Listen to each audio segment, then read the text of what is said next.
Nick, my old college buddy, used to say, "You don't appreciate what you've got until it's gone." I always brushed him off, chalked it up to the fact that he'd never been married. He didn't understand what it meant to spend years with someone, to build a life full of routines, compromises, silent understandings. Back then, I thought I was right, that he didn't get how relationships evolve, how the passion naturally fades, how love turns into something quieter. But now I think he saw the truth way before I did. Kate and I have been married for almost 6 years. We were that couple people looked at and said, "You guys have it all figured out. House in the suburbs, decent jobs, matching coffee mugs from vacation in Asheville." But no one saw the slow disintegration, the erosion that doesn't come with shouting matches or broken plates, but with silence. Long, heavy silences. Conversations that stayed on the surface. Nights where the bed felt a foot wider than it used to. It really started after I lost my job. Advertising was a tough gig to begin with, and when my agency downsized, I was part of the collateral damage. Kate tried to be supportive in the beginning. She told me to take time to reset. She made pasta on bad days and brought me coffee when I was too numb to get off the couch. But as the weeks passed, the warmth faded. I'd catch her looking at me like I was slowly disappearing. I couldn't blame her. I felt like a ghost myself. I threw myself into job hunting, updating my resume, sending applications, networking with old coworkers I hadn't talked to in years.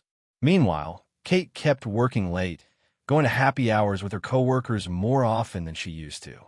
I'd wait up for her some nights, just to say hi, just to have a 5-minute conversation. Sometimes she'd come home quiet, distant. Other times, overly cheerful, fake almost. I asked once if everything was okay, and she just smiled and said, "Of course. Why wouldn't it be?" The real answer came 2 weeks later.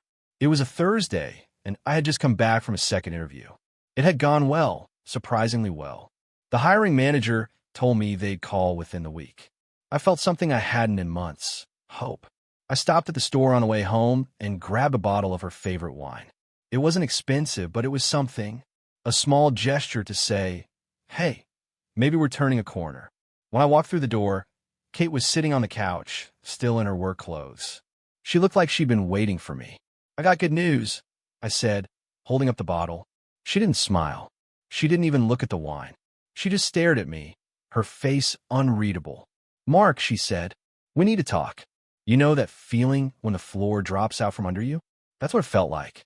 I set the bottle down without saying anything and sat across from her. "I think we should separate," she said bluntly. I blinked. "What?" "I need space. I need time to figure things out." "Kate," I said slowly, "this is coming out of nowhere." "It's not," she replied, almost too quickly. "You've been distant. We both have. It doesn't feel like a marriage anymore. It hasn't for a while. You're saying this now? After I told you I might have a job lined up? I'm trying. I've been trying." "I know," she said, softer now. "But this isn't about effort. It's about how I feel. I don't think we make each other happy anymore." I stared at her, trying to find something familiar in her face. But she looked like a stranger, calm, resolved, cold. "Is there someone else?" I asked before I could stop myself. Her eyes darted away. "No, this isn't about that."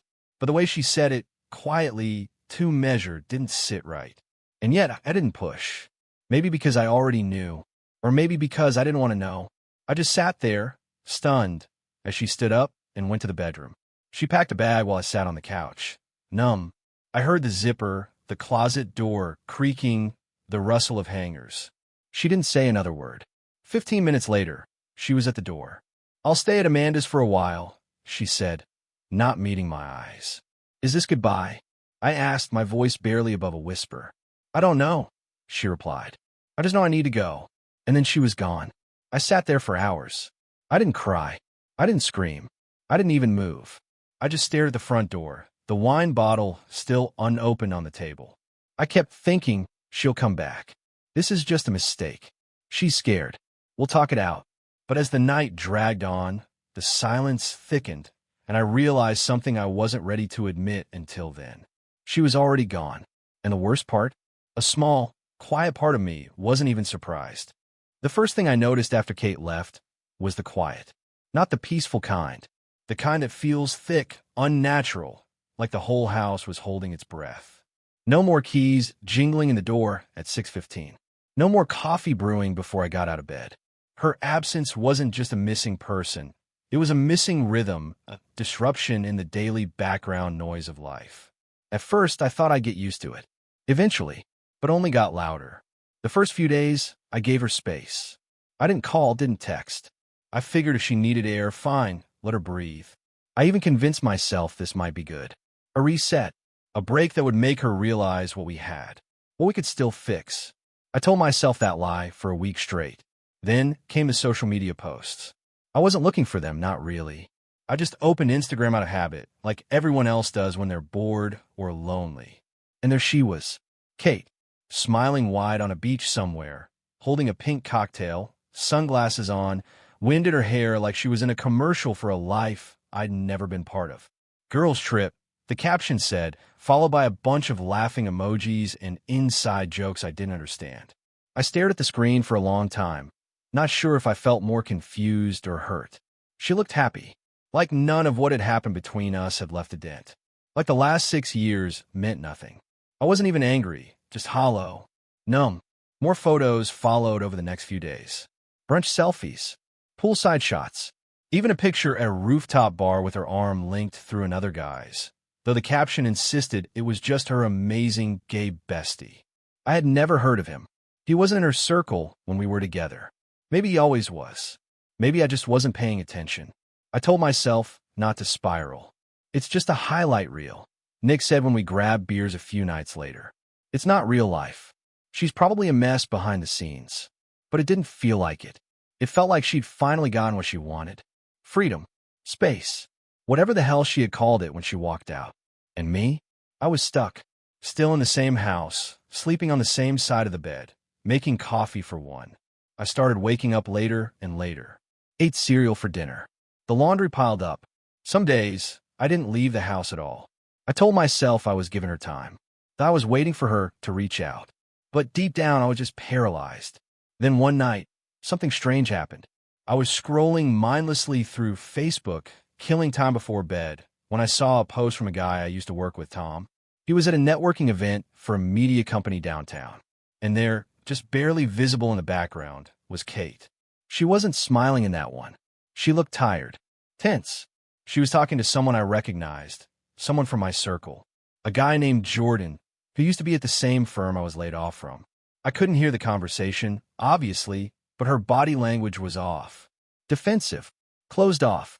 I clicked through Tom's other photos, and in each one where Kate appeared, the image she was selling on her own profile didn't quite match.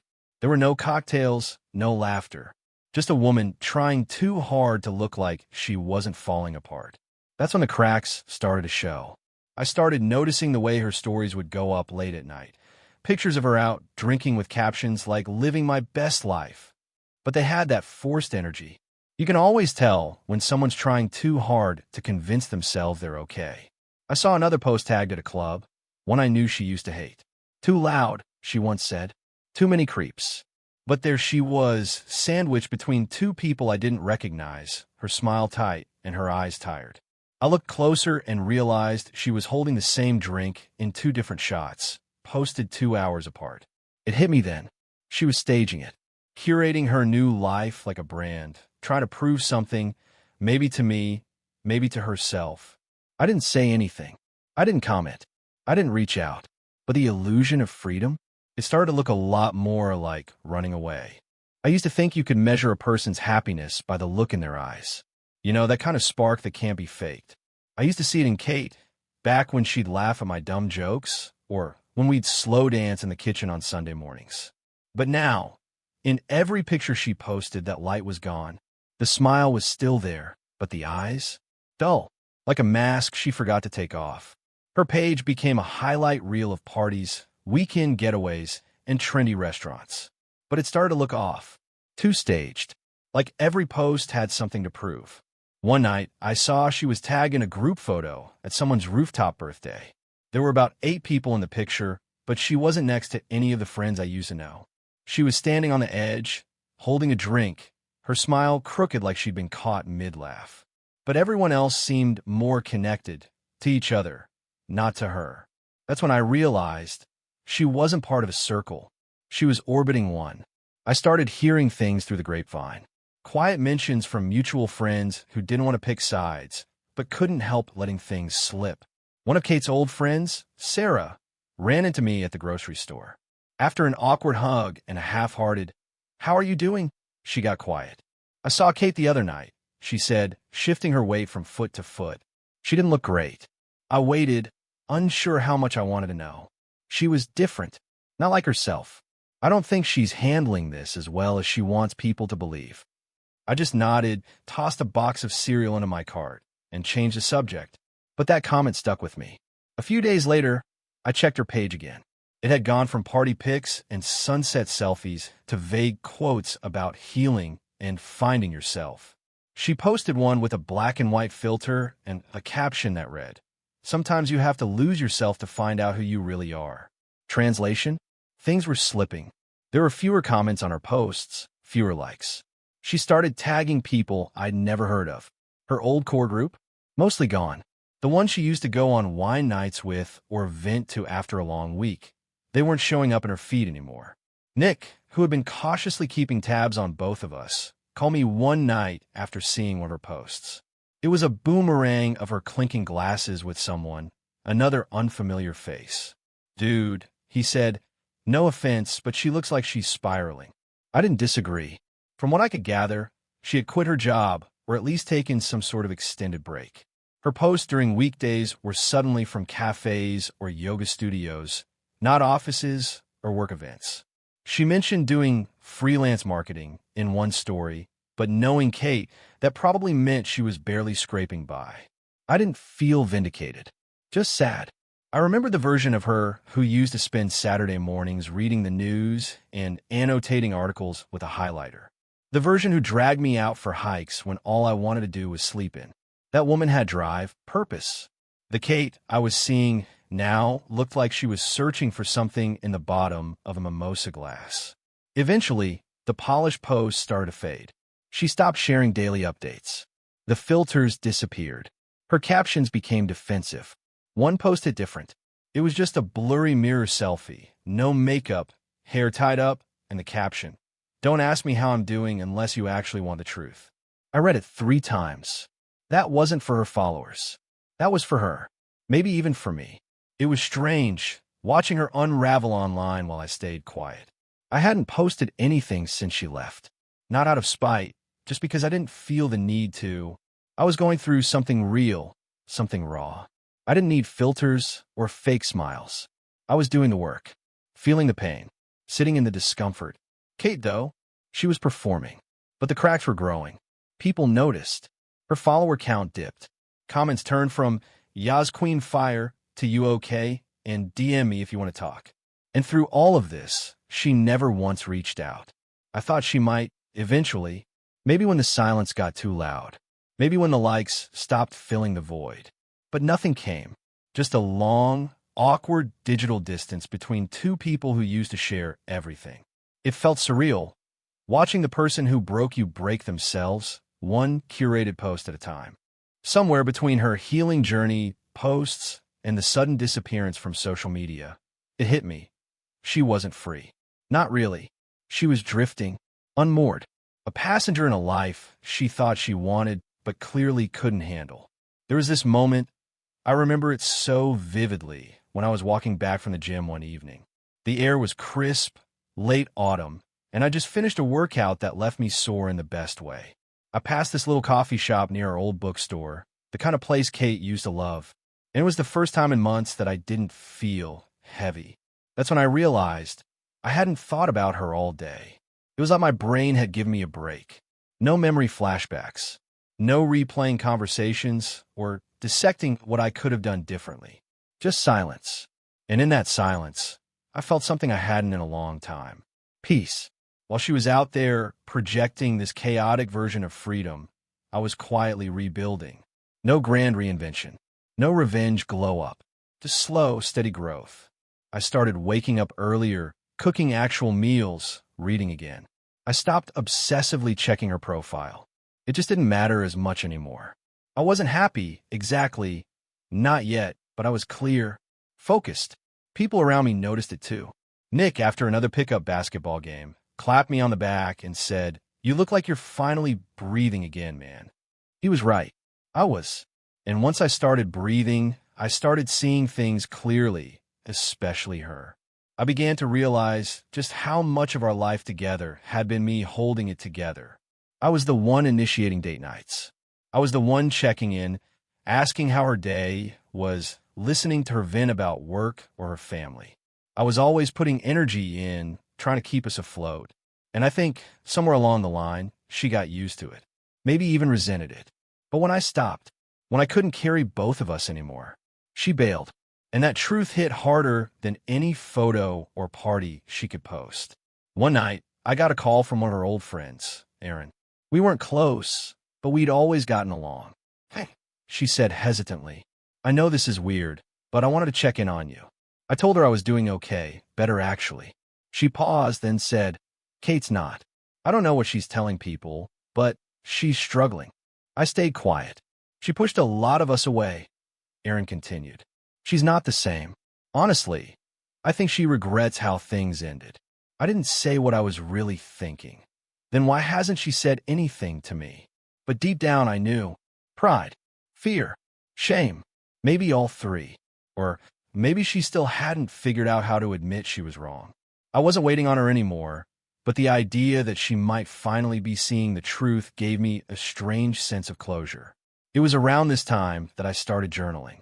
I don't know why. Maybe because talking about it wasn't enough. I needed to write it out, see it on paper. The anger, the confusion, the slow healing. Page by page, I mapped out the mess we made. And by the time I hit the end of the notebook, I realized something else. She left me to find herself. But I found myself because she left. And that made all the difference. I didn't need to prove anything to her or to anyone. I didn't need to post filtered moments or forced joy. My life, while quieter, was mine again. Every day wasn't perfect, but every day I was getting stronger. Not because of her absence, but because I chose to stop chasing what left. And that felt like real freedom. I didn't hear from her. Not directly. Not for a long time. But I knew. I knew things weren't going well because the silence grew longer, louder. Her social media dried up almost entirely. No more brunches, no more ocean view selfies, no more vague healing quotes. Just occasional stories that felt forced. Grainy boomerangs of half-empty wine glasses. A blurry mirror pic here, a dog-ear filter there. They screamed one thing. "I'm still here. Please don't forget me." One night, Nick sent me a screenshot. "You see this?" he asked. It was a comment thread under one of her older posts. Someone asked when the next trip was. Another joked, "Where's the next escape?"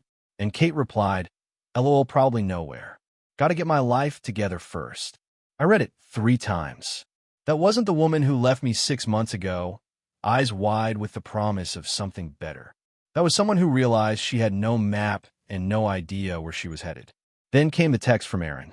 "She's moving out of that place," it read. "Can't afford the rent." It got bad. Apparently, the flashy apartment she'd gotten after leaving me, the one with the rooftop gym and valet trash pickup, was more for Instagram than practicality. Without steady income, the payments caught up to her. She'd been bouncing between temp gigs, doing some freelance consulting that never really stuck. She was living off savings and the thin hope that things would just work themselves out. They didn't. Erin mentioned Kate tried staying with a friend for a few weeks. That fell apart too. Something about late nights, broken promises, and showing up drunk more than once. "She's not in a good place," Erin had said, her voice careful, almost guilty, as if it were partly her fault for watching it all happen. I didn't say much, just nodded. I wasn't angry anymore, just tired. Tired of the fallout, the whispers, the aftershocks. But the worst came later. I was scrolling through my feed late one night when I saw a post from one of her newer party friends. A picture of a living room, obviously mid-party, half-eaten pizza, red Solo cups, someone passed out on the floor in the background. And in the corner of the frame, barely noticeable, was Kate, sitting on the floor, her knees pulled up to her chest. No makeup, her hair in a messy bun, wearing what looked like someone else's hoodie. She wasn't posing. She didn't know the picture was being taken. Her expression? Empty. Not sad. Not angry. Just gone. That image stayed with me for days. Not because I wanted her to suffer. I didn't. But because it hit me, this was what she left for. This hollow version of freedom. This performance of independence that crumbled the second the lights turned off and no one was watching. I guess some people have to lose everything before they realize what they had. And then one afternoon it happened. A message. From her. Kate, hey.